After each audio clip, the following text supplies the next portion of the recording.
जावेद साहब का कमेंट आया, भाई प्रॉपर्टी ने डिस्ट्रॉय कर दिया है हमारी इकोनॉमी को। No export, no industrial growth, no IT, no manufacturing, other businesses etc, सिर्फ प्लॉट एंड फाइल्स।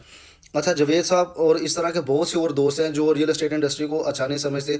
तो सबसे पहले मैं इन दोस्तों को बताना चाहता हूँ, किसी भी जो कंट्री है उसकी जो बैकबोन होती है वो रियल एस्टेट से वाबस्ता होती है। वो इस तरह वाबस्ता होती है, आपके पास 5 मरला का प्लॉट है, आप 5 मरला पे एक घर कंस्ट्रक्ट करना चाह रहे हैं। अब उस पर जो कंस्ट्रक्शन कॉस्ट आएगी वो तकरीबन 1 करोड़ आएगी। अब आपने ये सुनना है कि 1 करोड़ आपका घूमना कहाँ है और कितने घर वो आपके 1 करोड़ से चलेंगे। तो सबसे पहले आपने घर बनाना है। जब आपने घर बनाना है, आपको जो है वो मिस्त्री की ज़रूरत होगी, आपको ठेकेदार की ज़रूरत होगी, आपको मज़दूरों की ज़रूरत होगी। कम से कम जो है वो 5 से 6 बंदे आप एवरेज लगा लें। 5 से 6 बंदे एक घर पे जब वो काम करेंगे, तो उन जब वो एक घर बनेगा तो उस घर से वो 5 से 6 बंदों के चूल्हे उनके घर के आपकी वजह से चल रहे होंगे। उसके अलावा जिस बंदे का रेत का कारोबार है, आप उससे रेत मंगवा रहे हैं। जिस बंदे का बजरी का कारोबार है, आप उससे बजरी मंगवा रहे हैं। जिस बंदे का सीमेंट का कारोबार है, आप उससे सीमेंट मंगवा रहे हैं। जिस बंदे का सरिये का कारोबार है, आप उससे सरिया मंगवा रहे हैं। जिस बंदे का स्टील का काम है, उस बंदे से स्टील ले रहे हैं। जिस बंदे का लोहे का कारोबार है, आप उससे घर की खिड़कियां बनवा रहे हैं। जिस बंदे का एल्यूमिनियम का कारोबार है, आप उस बंदे से एल्यूमिनियम की खिड़कियां बनवा रहे हैं। जिस बंदे का सेंट्री का काम है, आप उससे अपने जो है वायरिंग के लिए पाइप्स जो भी आप परचेज कर रहे हैं, सेंट्री का जो सामान आता है।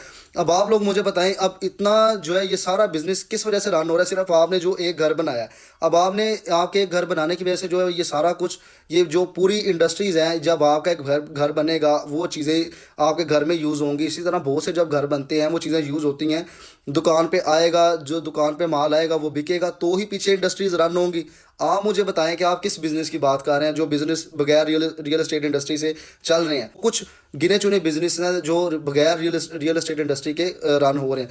नहीं तो ज़्यादातर इंडस्ट्रीज, यानी 50+ इंडस्ट्रीज़ हैं, 50+ इंडस्ट्रीज़ हैं जो रियल एस्टेट इंडस्ट्री से वाबस्ता है। तो जो लोग इस तरह बोलते हैं कि रियल एस्टेट फारिग है या प्रॉपर्टी फारिग है, और उनको मैं सबसे बड़ी जो बात है वो इस टाइम मैं ये बताना चाह रहा हूँ, जो इस टाइम हमारे मुल्क की हालात हैं, जो इस टाइम हम पे क्राइसिस हैं। तो इस टाइम बहुत से लोग हैं जो अपना न्यू कारोबार ओपन करते हैं, और इन क्राइसिस की वजह से वो अपने कारोबार में डूब जाते हैं। अपना पैसा जो है वो जो है वो लॉस में उनका वो लॉस में चले जाते हैं, और उनका पैसा जो है वो डूब जाता है।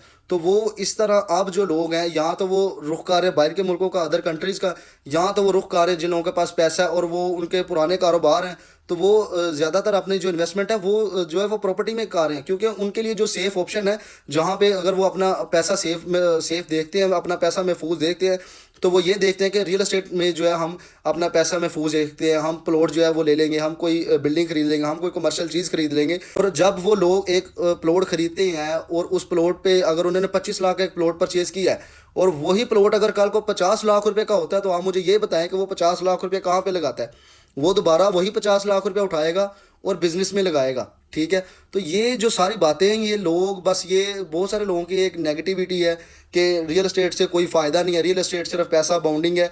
ये ऐसा वैसा कुछ भी नहीं है। अगर इस तरह की बात हो, रियल एस्टेट एक बिज़नेस है, तो तमाम लोग रियल एस्टेट में पैसा डाल दें और घरों में बैठ जाएं। तो आप मुझे ये बताएं कि रियल एस्टेट में अगर आपने आज 20 लाख लगाया और कल आपका 25 लाख हो गया, 2 साल बाद 25 लाख हो गया, इस तरह कभी भी नहीं होता। अगर आपने आज 20 लाख रुपया लगाया, तो कम से कम उसको 50 लाख बनते या 30 लाख या 40 लाख बनते बनते उसको टाइम होगा, उसको टाइम लगेगा। कम से कम उसको 3 से 4 से 5 साल लगेंगे। तो जाहिर सी बात है उसने अपना घर नहीं चलाना, वो क्या 4 से 5 साल के प्रॉफिट में बैठा रहेगा?